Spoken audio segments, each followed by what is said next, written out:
Welcome, everyone, and thank you for joining us on our presentation on the Roaring 20s, the 2020s, that is. For many of you who may be in the business of public speaking or presenting before audiences, whenever you're in need of a quote filled with wit or cleverness, you need to go no further than famed baseball legend Yogi Berra. Among many of his quips and one-liners, and one of my favorites, later in his career when Yogi Berra was asked about the prospect of his team, the New York Yankees, in the upcoming season, he answered the question, "The future ain't what it used to be." Berra was simply suggesting, in his view, that the future later in his career was not what it was in comparison to earlier in his career. Although Yogi Berra meant it as a less desirable prediction of the future, I would like to use his remark in a more positive manner and welcome you to a future none of us have ever dreamed of. Each generation, based on how they perceive technological advancements, try to gauge what lies ahead. It's just human nature. I grew up in the 60s and 70s and vividly remember watching on July 20th, 1969, and vividly remember watching the landing on the moon. I also remember building with my dad a plastic model replica of the SST, if you remember the supersonic transport Concorde aircraft. Because we had just recently landed on the moon, and also because my generation, including me, probably watched too many reruns of the Jetsons, Lost in Space, and Star Trek, our view of the future included such technological advancements like moon bases, flying cars, personal robots that would serve our every need. If anything else, 50 years ago, we dreamed of big things with the widespread vision of the future, really focusing on physical machines that would propel us to higher and move faster and farther. As everyone knows, very difficult to predict the future. Predictions of the future are often off of the mark, as the visions of what lie ahead are confined based on what we know at the current time, those technological advancements we are aware of whenever we view the future based on today. The predictions of creative visionaries are typically limited simply to one's brain capacity to dream, while the actual future evolves with no such constraints. We may have been wrong about the future and the technological advancements that were forthcoming because we didn't advance in a manner that we thought, looking back 50 years, some of the things that the world enjoys today. Think about this: information access at our fingertips, streaming entertainment, global social connection, instant money transfer, and that palm-sized communication device. The great news is that the world is far more efficient and connected than we ever dreamed of. Granted, we can't beam each other up like Scotty did to Captain Kirk, nor can we physically move at warp speed like the USS Enterprise. But more importantly, the images of us can, and the data we wish to transmit. Our bodies may not speed through the air in the George Jetson flying sedan, but our thoughts, our pictures, and ideas can now travel around the world at the speed of light. Instead of moving people through space, we found more value and effectiveness by moving data around the earth. As in many areas of life, we didn't get what we wanted, we got what we needed. In the decade of the 2020s, we may lament the fact that we don't have flying cars, but we certainly greatly laud having the world's encyclopedia via Google literally in the palm of our hand. Simply put, the world is far more advanced, efficient, and connected than we could have ever dreamed possible. Because of this massive transition in how we access information, we believe, like legendary football coach George Allen, when he was asked repeatedly about the prospects of his team and why he traditionally would bring on aged players to his football team, he answered with the question, "The future is now." So you may ask the question, how do we know that? How do we know that the future is now? I'll go back to a great 1970s book and a movie called All the President's Men. You know the story very well. two Washington Post writers, Woodward and Bernstein, were hot on the trail of trying to find out how far up the administration the Watergate break-in went. However, they grew weary, they grew frustrated. So they assigned themselves an inside mole who called himself anonymously Deep Throat. And when Woodward and Bernstein were pressing Deep Throat for questions, he asked them a similar question. He said, you know what you need to do? And they said, what? You need to follow the money. And that's exactly what we're going to do in this situation. Do you realize that today in corporate America that we actually spend, and I have this up on the screen, more than double the capital expenditures that we spent in the 1960s and the 1970s simply on technology alone. CapEx stands again for capital expenditures. Think about this, in 1980, the amount of dollars that were spent on technology only encompassed 22% of companies' expenses. Today, it's at 50% of every dollar of capital expenditures is allocated towards technology. Q2 of 2020, the most recent data we had, right in the midst of COVID-19, companies collectively spent $1.3 trillion, that's with a T, on SAS, software as a service, and tech equipment. Here's the good news, ladies and gentlemen. I still firmly believe that we're in the early stages of this massive shift. Last decade, tech CapEx, again, capital expenditures, doubled from 4% to 8%. Think about this. Many of you may have worked in the decades of the 1980s. Some of you may have had a customer or a client list, and you went out and what did you do? You bought the trusty Rolodex, right, which was a little box which contained all the information in alphabetical order of your clients and or customers. And you probably spent, what, $20 or $25 for that device. Today, we wouldn't think twice about spending $100 per month, a recurring charge, to access Salesforce.com, where at our fingertips, we can simply just, using our voice, get into that database and unearth whatever data we want on our clients. How about the three biggies? AMG, Amazon, Microsoft, and Google, otherwise known as Alphabet. Do you realize, this is fascinating when you think about it, they spend between 10 and $15 billion with a B every year on their data centers and their cloud storage. But here's the big one. Online purchases, which certainly we've been forced to do, many of us confined to our homes in COVID-19, still only encompass or account for 10% of retail sales. Now, not only do we believe that we're in the early stages of this stunning technological transition, but you know what we have on our side to gauge this in addition to following the money? We have history on our side as a great guide to the future. A review of U.S. history suggests this: technological trends follow periods of great tragedy. And this has happened in our country by no means not being common. It is ordinary. And I'm going to walk you through a couple of these. Think about this. The great second industrial revolution of 1870 to 1900 followed on the heels of what? Probably the darkest period in our country's history, the Civil War.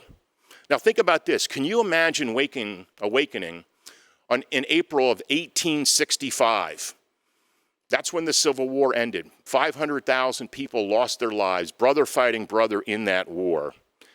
Could you imagine waking up and saying, you know what, there's going to be great technological advancement. I'm going to get out whatever little money I have in my savings, and I'm going to begin investing in great companies. Why would you do that? You would only do that unless you understood that from great tragedy comes great technological advancement. And that's what ended up happening. The development of the railroad cross-country helped build the West Coast as we know it, moving westward during that period of time. We had economic expansion for 3 decades following the Civil War. How about the period that we believe most resembles today? That was the end of World War I. World War I globally took the lives of 20 million people. But even greater than that was the Spanish flu. Again, very common to those of us today going through COVID-19. But think about the data in the years 1918 to 1920, when the Spanish flu was prolific. We had a global population of 1.3 billion, that's with a B, people, 500 million people infected by Spanish flu, 40 million lost their lives. Twice as many people lost their lives in the Spanish flu as did in World War I. However, both of these events were the cause, yes, of a dire series of events that were to follow, but the good news is what followed again was great technological advancement. So why do we believe the 1920s resemble today? I have some of this stuff up on the screen here. Little do people remember, or if they were taught in the history books, that we actually had a depression. Now, they referred to it as the Great Recession of the early 1920s. It actually lasted 18 months. That's 9 months longer than the Great Recession that we just went through in 08 and 09. Why did we go through this mini depression, as it was called? Part of the reason we have up on the screen here, I think that we had this transition, which is always very difficult, from a wartime to a peacetime economy. That's number 3. But if you take a look at 1 and 2, we had the absorption of millions of veterans who actually served in World War I and came back and were needed to be engrafted into the economy. They needed certainly to have jobs, and was very difficult for that transition. The economic effect of the Spanish flu was mind-boggling when you think about the fact that unlike COVID-19, which have taken the lives mostly of seniors, in that Spanish flu, most of the deaths were among youth, and many of them in the latter teens. So the workforce was deplete of those individuals of that era. So let's just fast forward here to some others that we've seen that were, again, tragedies in our country's history, yet we came out with great technological advancement. We have the 1950s and the 1990s boom that I have up on the screen. Think about this. In the 1950s, following World War II, which had an estimated death of 75 million people, globally led to a great post-war boom in the development of what? Of jet travel, also the space race. Fast forward another 20 plus years, we go through another dilemma, the 1970s. We go off the gold standard in 1971. The US dollar begins to get decimated. We have the price of gold dramatically go up. We have 2 oil embargoes. We have massive inflation, double-digit inflation, double-digit interest rates. Think about this in the early 80s when I was in high school. I remember my parents telling me with mortgage rates above 20%, there's no way that your generation is ever going to buy a home. Today, where are mortgage rates? They're in the 2s, not the 20s, but in the 2s. That era led to a technological boom, cellular phone technology, the mobile phones that we use today, the World Wide Web, as we used to call it, the development of the internet, and oh, don't forget the development of the PC and the Apple Macintosh as we walk through the 80s and the 90s. Again, coming off that great peril that actually decimated society at the time. When we went through it, we felt that there was no light at the end of the tunnel. How about the boom of the 1920s? That was no different, right? Think about this again, World War I, the Spanish flu, a depression, and all of a sudden we come out of it and we had this mass adoption of the radio, of the film industry, movies, the phonograph, the invention of the bulldozer, which led to the ability to construct residences and commercial office space in a much greater capacity, which certainly led to the development of skyscrapers later on in that decade in the early 30s. The assembly line production of the automobile, and I think most importantly, the development of penicillin to treat bacterial infections. So what can we look forward to in the roaring 2020s? What are the dilemmas? What are the global unrest that may bring, again, a decade of great technological advancement? Certainly, we're going through this global pandemic right now of COVID-19. Certainly, we're in a much more synchronized global economy. But what are some of the things that I believe that are good that have come out of this? We have them listed on the screen, and I think now there's a heightened awareness across major institutions that they need to work together. And this political rancor that we're walking through today, it may not seem as that, but just walk back 6 months in the middle of March when we found out that COVID-19 was going to spread as much as it did. We had private businesses working with public healthcare officials. I want you to think about the importance of that. Before the pandemic, good, bad, or indifferent, biopharma, large pharma had a black eye. They had a stigma. Whether you believe it or not, they were actually accused of price gouging. So what has happened? They have worked with public healthcare officials to work on a vaccine. We all know that. Also providing medicines at low or zero cost to help people who actually have the disease. We didn't have that before. We actually did have government working together. We had the executive branch working with Congress to provide stimulus to those who certainly need it. We had the Federal Reserve. Remember the animus between the Federal Reserve and the executive branch in 2018. The Fed expanded their balance sheet from $3 trillion to $6 trillion, and it's growing, to do whatever they can, again, to get us through this bad period. The financial markets have come together in this by accepting the policies of the Federal Reserve and certainly the federal government. So society in general has worked, albeit it's been difficult to fight COVID-19. So what has this led to? This has led to the need for advancement in technological products and services, and I have it right up on the screen. The broadening need for telecommuting. Think about what we're doing through this presentation, something we would have never thought before, and certainly the quick adoption, not only by people in their 20s and 30s who now will be using this forever, but I am so pleased to see people who are probably out of the workforce, have been retired, but have embraced this technology and understand, you know what, I can get information, I can get education, I can decide when I want to leave my house at certain points in time when this COVID-19 is behind us, but I also can enjoy the luxury of sitting in my own house and learning and being educated through a process such as this. What are the things that have changed dramatically? Think about our personal devices, whether they're a tablet or a phone or a PC. We now store data no longer in the device physically. We store it in the cloud, as we call it, right? The cloud is actually massive warehouses with massive computers that are storing yours and mine data. Now, there's always bad guys, right? The bad guys want to take our data. The protection of that data is paramount. We're going to get to that in the next screen. How about the second thing, the technological changes? Doing financial transactions without physical touch. Now, the World Health Organization has come out, and they have been adamant about the fact that touching paper currency and transferring it to another individual, you're highly unlikely to get COVID-19.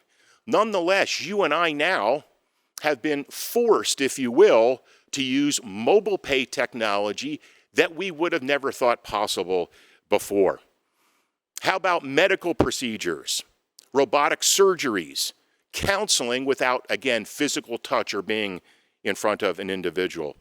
And last but not least, probably all of us have used the services, the delivery services. Amazon certainly is the big giant in that industry. And I do just want to mention this as I'm walking through, and especially on the next slide, I'm going to mention companies, and I just want to say this up front, not a solicitation or a recommendation to buy any company that I mention. I think it's just important to get relative with the businesses that are operating in these areas where we think there's great advancement. So the last one on the list, the delivery of goods using efficient, energy efficient, I should say, means of transportation. So where do these big opportunities lie? Think the letter C such as cat, or as in Charlie. Think of the letter C, unfortunately, coronavirus, COVID-19. So we listed 5 areas that are technology-based where we think there is great investment opportunity going forward. So I'm going to walk through each one of these. I am going to mention a couple of names of companies. So again, please, if you will, understand I am not soliciting, or recommending these for purchase. So the first one is in the area of commerce. Again, this transition from physically purchasing something in front of somebody to doing it electronically. Think of a company like Carvana. And if anybody's used that to purchase a used car, fascinating service without physically touching anyone. You can buy your car online and have it delivered to your home. A company like Etsy, which sells what's called them homemade crafts and other art pieces that you can buy online and get them for very low cost. The second one is cashless transactions. I want you guys to think of a startling statistic. Back in the middle of the year, when we started getting used to using mobile pay or payment processing companies, that 94% globally of all transactions, financially speaking, are still done through cash, check, or credit card. You and I now are getting used to using services such as Square and PayPal. Again, investment opportunities that have done exceptionally well this year. But if I'm in a business and I know that I've only penetrated 6% of the available capacity, I'm pedal to the metal from that company and trying to expand my operations. Let's get to the third C. We call this the race for the cure. Many companies are aligning themselves to focus on trying to find a vaccine for the wicked COVID-19 disease. Now, you may think investing in those opportunities has a very short tail because it's believed that the vaccine will be developed and administered here over the next 3 to 6 months. But I want you to think of companies like Regeneron, like Gilead Sciences, like Moderna, which are all involved to find the cure for COVID-19. I think we're kidding ourselves if we deny the fact that another virus will work itself around the globe at some point in the future. We've had SARS, we've had MERS, we've had the Ebola virus, the Zika virus, H1N1, otherwise known as swine flu. I think the good out of this is that these companies realize to put money into R&D, to partner with the federal government, that when we do, not if, when we get another virus, that they're willing and standing ready to find a vaccine immediately. What about cloud storage? Remember, speaking of that, we think of our data swirling around in the air. It's actually housed in facilities across our great country in large warehouses. Think of some of these companies, Salesforce.com, which I mentioned earlier, and Twilio. The data that we so cherish and we're so dependent upon personally, no matter if it's our bank account, no matter if it's our Facebook account, no matter where it's stored in the cloud. And I think lastly, the key is this. Cybersecurity companies have stepped up significantly, making it so much more difficult, I'm going to call them the bad guys, from getting at, again, the data that's so very important to us. Think of a company like Okta. Think of a company like Checkpoint Software, again, which is every step of the way ahead of those individuals who are desiring to bring us down by stealing our data. So let's transition a little into the next piece here, which is how do I even start the process? Let's say that you're convinced that this is an area in our time in history where there is great peril, where many people are fearful about the next day before them. And there's certainly justification to that.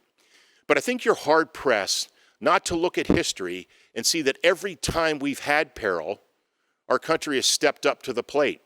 And through technological advancements, we've been able to foresee at that time what is the next wave of technology.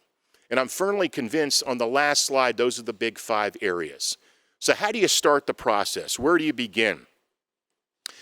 Here's a key thing that we use. We use technology ourselves in trying to understand how portfolios are constructed. What are the underlying companies and sectors inside an investor's portfolio? But as importantly, to unearth what they're paying for those investments, and from a statistical standpoint, to see how diversified they are and how correlated their investments are. And that is key. So I'm going to ask you, what technology are you using to make an assessment on how you're investing? I'm going to give you a couple of things. I've got 5 check marks here as just friendly series of words of advice that you can take with you to better understand how you are invested and whether you're going to be taking advantage of technology going forward in the roaring 2020s. So here's the first one. We should always be about the business of knowing what we own and why we own it. The great Peter Lynch said that. Now, what do I mean by that? I ask investors all the time, what's your number one holding? And they'll say, well, it's the XYZ fund in my 401k or in my IRA. And I say, no. I'm saying, what's the number one company that you own? And they're hard-pressed to understand that. When we know what we own, what business it is, whether it's Microsoft or McDonald's or Nike or 3M or Disney, we have a better understanding when the prices of those companies drop because of some peril. It gives us a greater confidence if we know the business, we know the investment, that we're less apt to do a knee-jerk reaction and sell in the midst of peril, like many people unfortunately did in March of this year. Number two, we should be always going about the business of knowing what we're paying for what we own. We have software that we've invested tens of thousands of dollars, actually six figures, to unearth from a transparent standpoint how much it costs to invest in XYZ fund or ETF. What is the fee that's being charged to you to have that fund managed? What about the legal costs? What about the cost that goes to the custodian? Every investor should be aware of not only what they own, but what they're paying for what they own. The next one is we should always be about the business, going about the business of understanding how every component interacts together. Now think about this. When you step into your automobile, you're not, unless you have a Tesla or a battery powered, right? You have the conventional gas powered engine. And all you know is this: you unlock your door, you get in, you push the button or you turn the key, you step on the accelerator, the car drives, and you move on. The underlying parts, you're not even thinking twice about how they interact. And many people think the same way about their portfolio. But shrewd investors understand that when they choose investments, yes, to own growth technology, but also own other companies that maybe have a lower correlation to those growth businesses. Do you understand how those components overact?